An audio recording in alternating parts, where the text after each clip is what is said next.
While you may sometimes struggle in the position of a job seeker, having to hire someone poses its challenges as well. Becoming good at it requires practice, but most managers only need to hire new members for their teams once in a while and therefore never develop the necessary skills properly.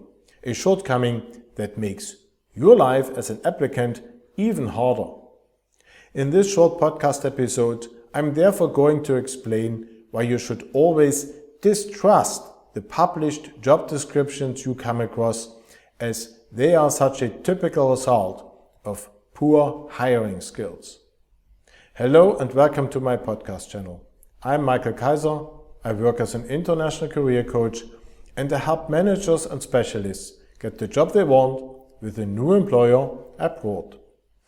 It's common to analyze the job description of an advertised vacancy to decide whether one should apply for it or not.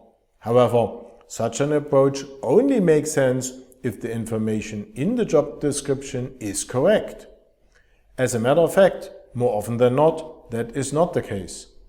That may lead you to apply for jobs that are not right for you at all, or, even worse, miss out on great opportunities because you did not consider them any further. Many managers have no clue about how to compose helpful job descriptions. The misleading results are usually caused by one of the following four problems. Problem number one: the hiring manager lacks the required understanding of the demands of the open position and is not aware of this fact. This is particularly likely in large departments or with newly created positions. Problem number two: the task of writing the job description is delegated to someone who doesn't know or misunderstands the correct demands of the open position. This is typical when HR officers are entrusted with the creation of job descriptions by default without proper verification processes in place. Problem number three: the job description is created by copying a job ad for a seemingly similar position on the internet and subsequent editing it without paying enough attention if the result truly reflects the demands of the company's own vacancy. And problem number four: the job description is overloaded with nice-to-have aspects, thus lacking focus on the relevant demands or even giving a wrong overall impression of them.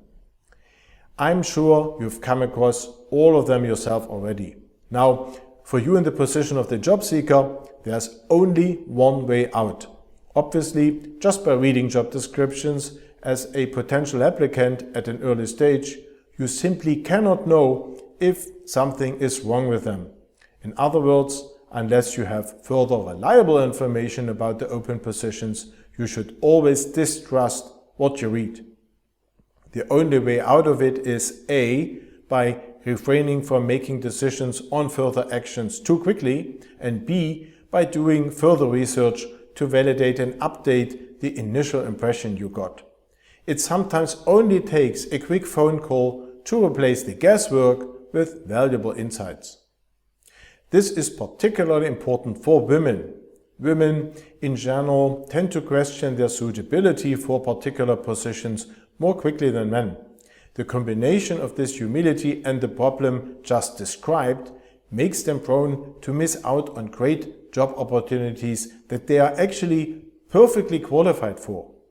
So my special advice to women is not only to avoid making decisions against applications for attractive positions too early, but also to apply for them even when you are in doubt if you are the perfect fit.